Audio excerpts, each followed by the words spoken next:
Բարի լույս սիրելի հայրենակիցներ, այսօր առավոտյան արդեն հեղուկ վառելիքի գինը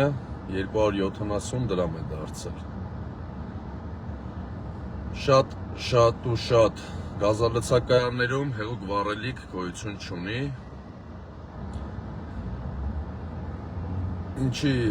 Ինչի համար գոյություն չունի, սահմանների հետ կապված, հնարավոր է օրինակ սահմանները փակեն ձյան պատճառով, հեղուկ վառելիք չի գալիս, բայց ինչ է նշանակում հեղուկ վառելիքի գինը բարձրացնել,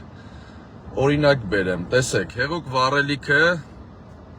ձյան պատճառով չի եկել, բայց դրանից առաջ որ բերել են հեղուկ վառելիքը, իհարկե ինքնարժեքը ցածր է եղել, երբ որ վաճառում էին 200 դրամով,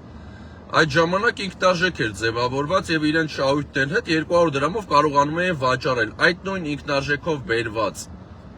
վառելիքը այսօր առիթից օգտվելով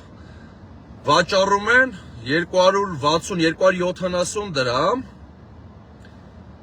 ու շուկայի վերահսկողություն գոյություն չունի, այսինքն ապրանքի ինքնարժեքը չի բարձրացել, չէր կարող բարձրանալ, քանի որ ճանապարհների փակ լինելու պատճառով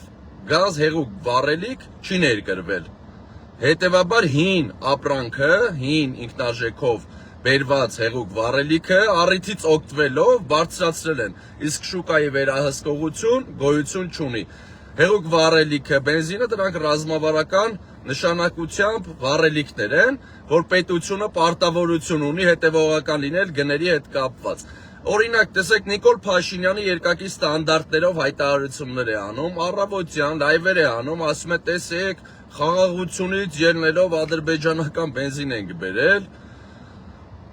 ու գինը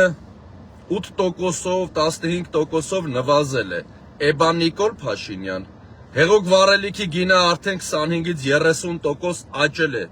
Դա խաղաղություն է, այսինքն միտեղ խաղաղություն է, միտեղ խաղաղություն, չէ՞։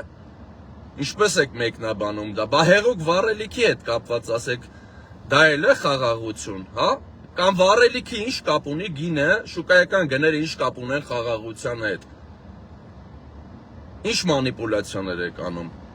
Մի հատ շուկայում վերահսկեք գների աճը, տեսեք ինչա կատարվում։ Ռազմավարական ապրանքները գնաճ է տեղի ունեցել այն պայմաններում, երբ որ սահմանները փակ են։ Շատ ու շատ գազալցականներում էլ գազ չկա։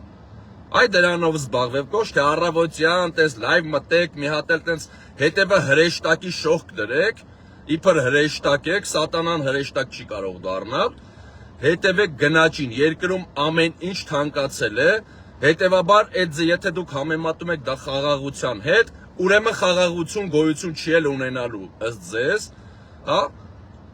Բոլոր ոլորտները թանկացել են, մի հատ փոքր մի քանի տոննա բենզին եք բերել, այն էլ Ալիևը օգնում է ձեզ ընտրություններին, որ PR անեք,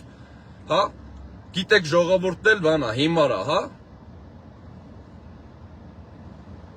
հերիք ու բոլ եղավ, կարգավորեք շուկան, եթե չեք կարողանում կարգավորել, ուրեմն կասկածներ կան, հիմնավոր կասկածներ կան, որ դուք փայեք այդ ամենին, այսքանը,